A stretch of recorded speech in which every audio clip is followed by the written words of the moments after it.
Olá, meus amores, tudo bom? Meu nome é Juliana Gabriel, eu sou médica endocrinologista e esse vídeo faz parte de uma série de vídeos que eu estou fazendo sobre doenças raras e no vídeo de hoje a gente vai falar sobre o carcinoma de adrenal.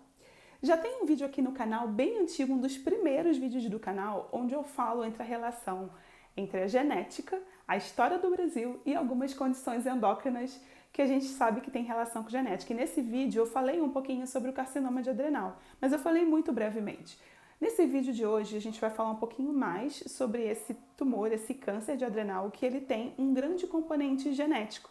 E ele, apesar de ser comum no Brasil, às vezes 10, às vezes 100 vezes mais comuns do que em outras partes do mundo, no resto do mundo ele é muito raro. E justamente por causa desse componente genético.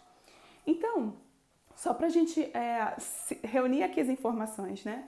A glândula adrenal, ela é aquela glândula que fica em cima do rim e que é a responsável por produzir os hormônios cortisol, aldosterona e hormônios androgênicos como androstenediona e DEA. Tem aqui no canal já um vídeo falando sobre adrenal, tem um vídeo falando sobre cortisol, a gente tem uma série de vídeos sobre adrenal e nesses vídeos, inclusive, me pediram para falar sobre o carcinoma de adrenal. Então, o que acontece? Doenças que fazem com que a adrenal funcione demais, ou seja, produza mais hormônios do que ela deveria, geralmente são doenças benignas, são os adenomas de adrenal. E a gente pode ter um adenoma de adrenal produzindo um excesso de cortisol, e aí a gente tem a síndrome de Cushing. No vídeo de cortisol eu falo um pouquinho sobre ela. A gente pode ter um tumor produzindo um excesso de aldosterona, e a gente tem o hiperaldosteronismo, também já tem vídeo no canal falando sobre isso. E a gente pode ter condições onde você tem um excesso de andrógenos no adrenal. Um exemplo disso é a hiperplasia adrenal congênita. Também já tem aqui vídeo no canal falando sobre isso. Só que, numa pequena parte dos casos, esse nódulo, esse tumor, que na maioria dos casos é benigno, ele pode ser maligno. E como eu expliquei para vocês, muitas vezes o tumor, ele também vai, apesar de ser maligno, ele também pode produzir hormônios. E muitas vezes a primeira manifestação desse tumor pode ter a ver com excessos hormonais, ou do cortisol, ou da aldosterona, ou dos andrógenos. Então você pode ter um quadro de virilização, e isso é o quadro mais comum em crianças, principalmente abaixo de 5 anos de idade. Então é uma criança que começa a desenvolver pelinhos, ou dor nas axilas, um quadro parecido com uma puberdade virilizante, tanto em crianças meninos quanto em crianças meninas, né? Então, muitas vezes o carcinoma de adrenal na infância ele vai se manifestar principalmente com sintomas relacionados ao excesso dos andrógenos da adrenal, dos hormônios masculinos produzidos na adrenal. Esse hormônio ele também pode produzir mineralocorticoides, no caso a aldosterona, como eu expliquei para vocês, o hiperaldosteronismo, e aí a manifestação dele principal vai ser uma hipertensão, uma pressão alta de difícil controle. E esse quadro de hipertensão ele é mais visto em adultos do que em crianças, porque até a gente não tem tanto hábito de medir pressão em criança, porque hipertensão em criança é muito raro. Mas nos casos de crianças que têm pelinhos, a gente tem que medir a pressão para saber se a criança não está com pressão alta, porque isso pode indicar ser uma doença da adrenal. Ou ela pode se manifestar também com o excesso de cortisol. E aí o quadro vai ser o de síndrome de Cushing, principalmente o ganho de peso e o aumento de açúcar no sangue, ou seja, um diabetes de difícil controle. Então, aquela pessoa que ganha peso rápido e, no caso das crianças, que para de crescer. É um ganho de peso associado à parada de crescimento. No caso dos adultos, isso pode se manifestar, então, como um diabetes de difícil controle associado a um ganho rápido de peso, a presença de estrias, a presença de um aumento da face mais arredondada, umas bochechinhas vermelhinhas. Mas o grande problema, quando a gente vai fazer o diagnóstico desses tumores de adrenal, em especial do carcinoma de adrenal, é que a produção de hormônios pelo tumor, ela pode ser uma produção irregular. Então, às vezes, a pessoa passa mal e melhora, e demora a procurar o médico. E no caso do carcinoma, que é o câncer da adrenal, quanto mais rápido a pessoa procurar o médico, maior a chance de cura desse câncer, de tratamento e de cura. Então, qual que é a diferença do adenoma para o carcinoma? Tanto o adenoma quanto o carcinoma, eles podem produzir hormônios, e isso muitas vezes é como o tumor vai aparecer, como ele vai se manifestar inicialmente. Mas no caso do carcinoma, ele pode espalhar e dar metástase. Então, dependendo do grau de espalhamento desse tumor, quando ele cresce de tamanho, quando ele começa a espalhar, o tratamento acaba sendo cada vez mais complicado e aí o risco para a pessoa acaba sendo cada vez maior. Então, só para a gente recapitular, né? Os tumores de adrenal, eles podem ser benignos ou malignos.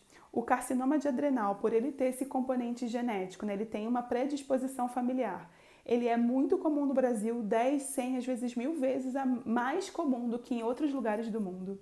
E o principal local onde a gente vê tumores de adrenal, carcinomas de adrenal, é em São Paulo e no Paraná, mas hoje em dia a gente sabe que pode ter de qualquer lugar do Brasil, né? Mas são famílias que vêm de São Paulo, do sul de São Paulo e do norte do Paraná.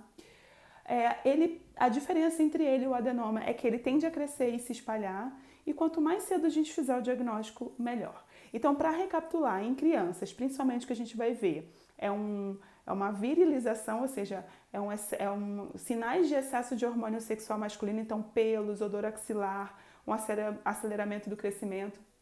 Pode ter sinal de excesso de cortisol, então ganho de peso e parada de crescimento. E nos adultos, principalmente o que você vai ver é a síndrome de Cushing, ou seja, esse ganho de peso, esse diabetes de difícil controle, uma hipertensão de difícil controle, porque geralmente tem produção do hormônio aldosterona também a mais. E aí, como que é esse tratamento? Então, quanto mais cedo a gente descobrir, melhor, e quanto mais rápido for feita a cirurgia para a retirada desse tumor, maior a chance de cura. Então, se esse diagnóstico ele é feito bastante rápido, com bastante bem precoce, a gente tem grandes chances de cura. Alguns casos vão precisar fazer quimioterapia depois. E isso tem que ser feito de preferência em locais que estão acostumados a lidar com carcinoma de adrenal. Então, existem alguns centros no Brasil que são centros de referência. Aqui em São Paulo, a gente tem alguns centros de referência. Um deles é o Boldrini, que eu trabalho, o Hospital Boldrini. E existem outros centros que são excelentes também. E se você tem um caso de carcinoma adrenal na família, o que é importante você saber é que é importante, às vezes, avaliar, fazer o teste genético de outros membros da família para entender se outras pessoas também têm esse risco. O carcinoma de adrenal, ele pode aparecer, a maior frequência ele aparecer ou na infância, até 5 anos de idade, ou na idade adulta, depois dos 50 anos. Então, é importante testar outros membros da família, fazer esse teste genético para ver se é uma questão genética da família e muitas vezes monitorar essas pessoas que têm a alteração genética para que, se aparecer qualquer coisinha na adrenal, já fazer uma cirurgia profilática ou preventiva, tá? Então, para a gente fechar aqui o carcinoma de adrenal, né? O carcinoma de adrenal, então, ele é um tumor, é um câncer, que ele tem, o principal diagnóstico dele diferencial é o tumor benigno, que tem uma manifestação muito parecida, mas que a diferença é que no caso do carcinoma ele espalha e ele tende a ter uma evolução mais rápida. Ele tem uma predisposição genética, então outros membros da família podem ser afetados e a gente precisa fazer o teste genético para avaliar. Quanto mais rápido a gente fizer esse diagnóstico e fazer o tratamento com a cirurgia, maior a chance de cura. Quanto mais tardio, a gente precisa fazer outros procedimentos, como, por exemplo, quimioterapia. E esses pacientes que têm o tumor de adrenal, que passaram pelo tratamento, muitas vezes eles vão precisar de acompanhamento do médico endocrinologista para ver como que fica a outra adrenal, se ela continuou funcionando ou não, se a gente vai precisar, então, repor esses hormônios ou não, porque o tratamento é a retirada da adrenal. Então, esse vídeo, ele não visa substituir a avaliação do médico, ele também não visa deixar ninguém assustado. Eu estou tentando trazer informações para que vocês conheçam essa condição e para vocês tentarem entender um pouquinho melhor o que é o carcinoma de adrenal. Eu espero que vocês tenham gostado e que vocês tenham entendido. Eu vou pedir para vocês, por favor, para não colocar nenhum resultado de exame, para não expor nenhum dado pessoal de vocês aqui nesse vídeo nos comentários, porque eu não tenho como ajudar ninguém através de comentário do YouTube ou do Instagram. Eu vou pedir para, se você tiver alguma dúvida, ou se você, conforme as coisas que eu expliquei para vocês, se você está desconfiado que possa ter um caso assim na sua família ou mesmo com você, conversa com o seu médico. Procure um médico endocrinologista, um endocrinopediatra ou mesmo um oncologista e, de preferência, que você procure centros especializados para fazer o tratamento e o acompanhamento. Tá certo, meus amores? Bom, eu espero que vocês tenham gostado desse vídeo. Se você gostou, não esquece de curtir. Se você conhece alguém que pode se beneficiar com esse conteúdo, não esquece de compartilhar e de seguir aqui o canal para mais vídeos. Bom, meus amores, eu vejo vocês no próximo vídeo e até mais. Tchau, tchau!